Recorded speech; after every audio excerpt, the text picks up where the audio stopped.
Hello दोस्तों, श्री राधे राधे। आप सभी का स्वागत है आप सबकी अपने यूट्यूब चैनल में। आप लोग कैसे हैं? ठीक होंगे, स्वस्थ होंगे और बढ़िया ही होंगे। दोस्तों, आप सभी के लिए बहुत ही खास, बहुत ही इम्पोर्टेंट और बहुत ही ज़रूरी चीज़ें बताए जाएंगे, तो वीडियो को एकदम लास्ट तक देखना है और कहीं से स्किप नहीं करना है।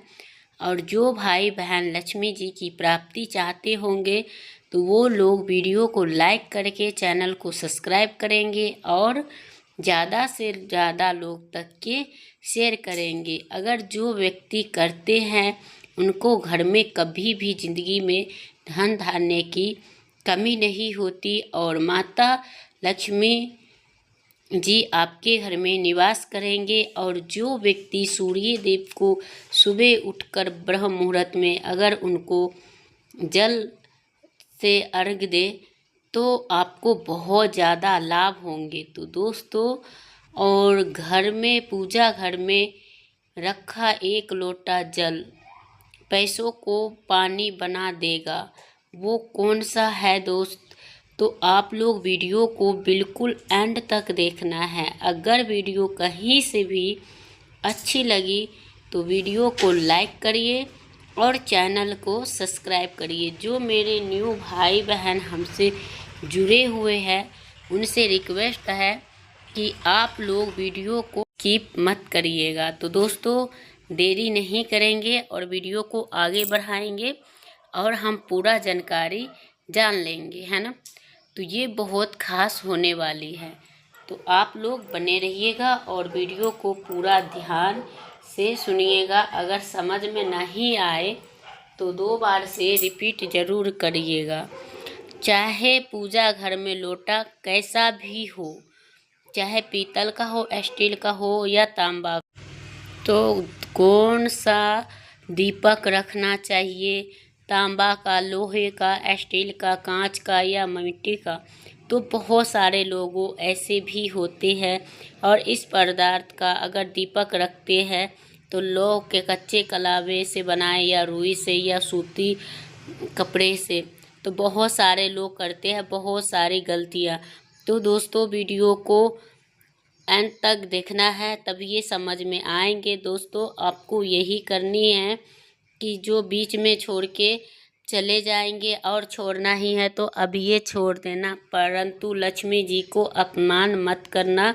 नहीं तो वीडियो को छोड़ छोड़ के देखोगे तो वो आपको बहुत ही भारी संकट होने वाली है। अगर आपको एक लोटा जल मुख्य द्वार पे कैसे छिड़कना है और बहुत ज़्यादा लोगों को मुख्य द्वार पे जल छिड़कने का सही समय क्या होता है, सही विधि क्या होता है, क्या हम मुख्य द्वार पे जल छीटना और हम स्नान करके छिड़के या बिना स्नान किए, तो झाड़ू लगाने से पहले या झाड़ू लगाने के बाद जल छिड़कना चाहिए? तो एक और प्रश्न है, जो क्या पीरियड्स में मुख्य द्वार पे जल का छिड़काव कर सकते हैं? तो आप दीपदान कर सकते हैं? तो बहुत सारे प्रश्न हैं।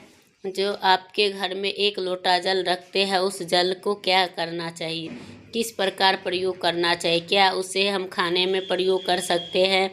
क्या हम किसी पौधे में डाल सकते हैं? उस जल का उपयोग किस प्रकार से होनी चाहिए? कुछ लोगों का ये भी कहना है कि जब हम मुख्य द्वार पर जल छिड़कते हैं तो घर के अंदर तरफ से कि घर के बाहर तरफ से करें। तो इसके बारे में भी बहुत लोग को शंका होते हैं, तो वो भी हम जानेंगे। और मुख्य द्वार में जल छिड़कने की बहुत सारे संबंधित है, जिससे कि आपकी बहुत किराए के मकान में रहते हैं और एक ही कमरे में रहते हैं, तो उन्हें अपने घर पर मुख्य द्वार पे कैसे दीपदान कर सकते हैं और मुख्य द्वार पे जल कैसे छिड़क सकते हैं, तो वो सब भी हम जानेंगे। तो आपकी वीडियो जो है वो बहुत ही खास होने वाली है। तो आप लोग मुख्य द्वार पे जो जल छिड़कने की सही तरीका क्या है, अगर आप मुख्य द्वार पे जल छिड़कते हैं तो आपको ध्यान रखना चाहिए, रात के सोने से पहले कोई भी पात्र ले सकते, तांबे का भी, पीतल का, स्टील का भी ले सकते हैं, चांदी का भी ले सकते हैं। जो भी पात्र आपके पास उपलब्ध हो वही लेना चाहिए और उसके ऊपर शुद्ध जल भरना चाहिए। गंगा जल नहीं हो तो भी आवश्यकता नहीं है, शुद्ध जल से भी आप कर सकते हैं। और उस जल को लेके अपने रसोई घर में रख दीजिए और अगले दिन जो उठेंगे तो आप उनको अपने वो मुख्य द्वार पे करना है। और वो जल छिड़क सकते हैं या नहीं, तो उनको मुख्य द्वार पे जो छिड़कते हैं तो वो हम जैसे कि आपको रसोई में रखा हुआ जल होता है एक तरीके पे, तो उपाय के द्वारा किए जाते हैं। किसी भी प्रकार के दुख दरिद्रता हो या गरीबी हो या ग्रह कलेश हो, चाहे जो भी रीजन हो, किसी प्रकार की नकारात्मक ऊर्जा हो, वो बहुत सारे परेशानियों में हैं, तो ऐसे घर में रखा जाता है। यही जल के मुख्य द्वार पर छिड़का जाता है। तो इस जल के छिड़काव से बहुत सारे परेशानियां उठाने पड़ते हैं, तो आपको करना चाहिए। और किस तरीके से, तो आपको आर्थिक तंगी हो या कोई वास्तु दोष हो, किसी भी प्रकार की ग्रह दोष हो, जैसे भी कई बार होते हैं, कई प्रकार की बुरी कलश होते रहते हैं और घर में हमेशा परेशानियां बनी रहती हैं। कभी भी दुष्प्रभाव से भी बने होते, वास्तु दोष भी लगते हैं, जिसके बाद बहुत ज़्यादा लोग परेशान होते हैं। और उनके लिए ही क्या ही कहे कि बहुत ज़्यादा परेशानी होते हैं और परेशानियां आती रहती है, तो उनको भी करना चाहिए। और किस तरह से बुरी नज़र का भी प्रभाव है वो भी आपको इस चीज़ से ठीक हो जाएंगे। तो आपको ये चीज़ें करने से सारे परेशानियों से मुक्ति पाने के लिए रामबाण उपाय है, जो कि आपको ज़रूर से करना चाहिए। ये शास्त्रों में वर्णित है। और अपने रसोई में एक लोटा जल रखें और प्रातःकाल जल्दी उठ के उसी जल के मुख्य द्वार पे छिड़काव करें। जैसे कि बहुत सारे लोगों को प्रश्न आते हैं कि किस समय ये जल को छिड़कना चाहिए, तो देखिए इस जल को सूर्य उदय से पहले आपको छिड़काव मुख्य द्वार पे करना चाहिए। चाहे इसके बाद आप शुद्ध जल या किसी भी दूसरे जल से आप मुख्य द्वार पे कर सकते हैं। और कोई इस जल के छिड़काव करने से सूर्य उदय से पहले करनी चाहिए, क्योंकि अगर आपने क्या हमें स्नान करके जल छिड़काव करना चाहिए, तो नहीं दोस्तों, कि बिना स्नान किए। तो देखिए ये जो जल छिड़कते हैं ये एक उपाय होता है, इसे हमें स्नान करने के पहले नहीं करते हैं और हमें सबसे पहले हाथ मुंह कुल्ले कर लेना है। उनके बाद इनके जल को लेके मुख्य द्वार पे खोलकर और मेन गेट के खोलने के बाद मुख्य द्वार पे इनको छिड़काव कर दीजिए। और छिड़काव करने के बाद आप अपने पितृ को ध्यान कर लीजिए, जिससे माँ लक्ष्मी आपके घर में प्रत्येक द्वार पे आती है। जिनके भी द्वार खुले होते हैं उनके द्वार पे, मुख्य द्वार पे जल के छिड़काव होते हैं, उनके घर में प्रवेश कर जाती है। वो माँ लक्ष्मी का करता है और वो माँ लक्ष्मी आप मेरे घर में प्रवेश करिए, मैं आपकी स्वागत करने के लिए तैयार हूँ। तो ऐसे पितरों को ध्यान करिए। और ऐसे दहलीज होता है और वहीं पे पितरों का निवास माना जाता है। जब दहलीज पे छींटे देते हैं आपके पितर बहुत प्रसन्न हो जाते हैं और उनका आशीर्वाद भी प्राप्त होता है। सुबह भी जल छिड़के और उसमें कोई जल छिड़के स्नान भी नहीं करना तब भी छिड़क सकते हो यानी। तो आप लोग जय माता लक्ष्मी कमेंट बॉक्स में ज़रूर लिखिए। और जो मेरी दोस्तों देख रहे हैं फर्स्ट टाइम या जुड़े हुए हैं, तो उनसे रिक्वेस्ट है कि चैनल को सब्सक्राइब भी कर ले और वीडियो को लाइक भी कर दिया करें और शेयर भी करिए। जो माँ लक्ष्मी को मानेंगे तो वो सच में भक्त होंगे। तो इस वीडियो को लाइक करके कमेंट में जय माता लक्ष्मी अवश्य में लिखेंगे और जो भी मनोकामना होगी वो माता लक्ष्मी पूरी कर देंगे। क्या झाड़ू लगाने के बाद जल के छिड़काव करना चाहिए, तो कि झाड़ू लगाने के बाद करना चाहिए। जैसे मैंने आपको पहले ही बताई हूँ कि जब सबसे पहले ये कार्य करना है वो है, उसके बाद आप झाड़ू लगा सकते हैं। एक चीज़ का ध्यान रखना है कि जब आप सो के उठते हैं तो बिस्तर पे बैठे हुए अपने दोनों हथेलियों को जोड़कर, आपको सामने से जोड़कर पूरी हाथों को देखा जाता है। उसमें माँ लक्ष्मी का ध्यान किया जाता है। उसमें 5 देवता का भी ध्यान करता है। कौन कौन से होते हैं? माँ दुर्गा, भगवान शिव, श्री हरि विष्णु, गणेश जी और सूर्य देव। इन चीज़ों को, पंचदेवों का आपको स्मरण करना है। और उनके बाद और आपको जो मंत्र हो वही आप पढ़ सकते हो, नहीं तो आप कुछ भी भगवान के नाम स्मरण करते हुए आप कर सकते हैं। नहीं करते हैं तो भी कोई बात नहीं है। अपने इष्ट देवता का और 5 देवताओं को हथेली पर याद जरूर करें। और उनके बाद सभी देवी देवता को प्रणाम किया जाता है। और अपने हाथों से पृथ्वी का स्पर्श करना है, धरती के छू के, और फिर 2 बार या 3 बार। उसके बाद और अपने धरती पे पाँव रखें। इससे आपके घर में बहुत ज़्यादा सुख शांति समृद्धि आएगी।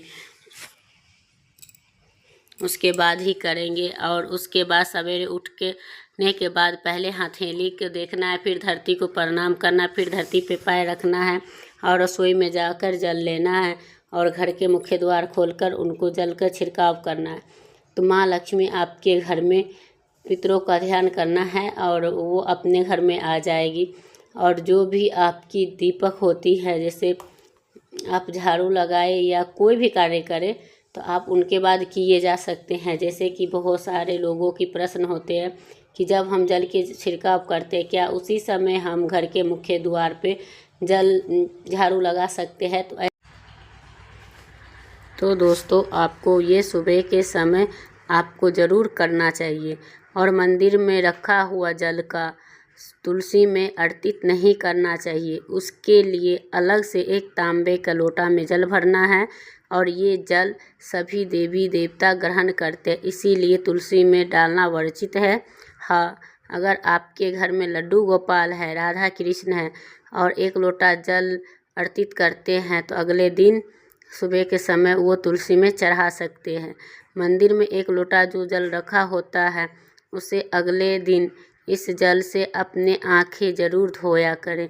इससे आपकी आँखों को रोशनी बढ़ती है और आपकी जितनी भी बीमारियां होती है वो दूर हो जाती है।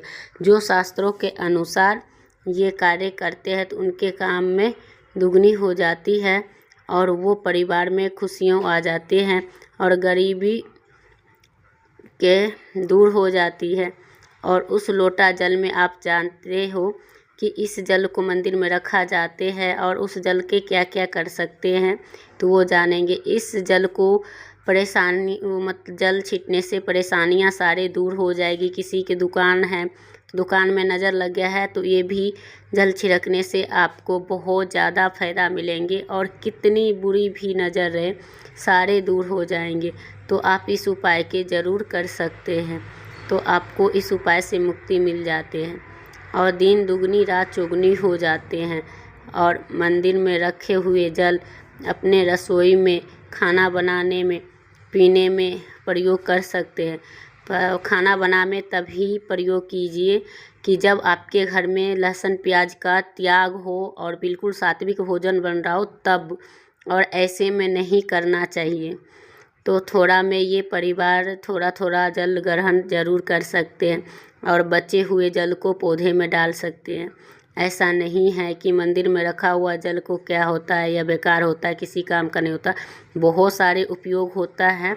तो आप सही तरीके से करते हैं तो वो बहुत सारी परेशानियां दूर हो जाती है। 1 लोटा जल से हमें बहुत सारे उपाय मिल जाती हैं और 1 लोटा जल की महत्व इतनी ज़्यादा है कि बहुत ही शक्तिशाली होती है। हमारे घर के मंदिर में रखा हुआ जल हमारे देवताओं को आशीर्वाद रहता है और पूरे दिन रात उनके पास रहते हैं। उनके पास सारे देवी देवताएं रहते हैं, उनके शक्ति समाहित होती है, जिसे उसमें सकारात्मक समाहित होती हैं शक्तियाँ। तो इसे हमें करना चाहिए। और पीने में करते हैं, खाना बनाने में करते हैं, घर में जल के छिड़काव करते हैं। इससे हमारी सारी समस्याओं को समाधान होती है। कोई भी कार्य नियमित रूप में प्रतिदिन किया जाए तो उनका लाभ प्राप्त होता है। कभी कभी करेंगे तो निश्चित आपको उतना लाभ दिखाई नहीं देंगे। अगर आप नियम बना लेते हैं तो उसी जल से छिड़काव करना है। प्रत्येक दिन थोड़ा थोड़ा प्रत्येक व्यक्ति को पीना है। तो बचे हुए जल को तो आपके घर में दिन दुगनी रात चौगुनी होगा। दोस्तों वीडियो को करूँगी एंड फिर मिलते एक नया वीडियो के साथ। श्री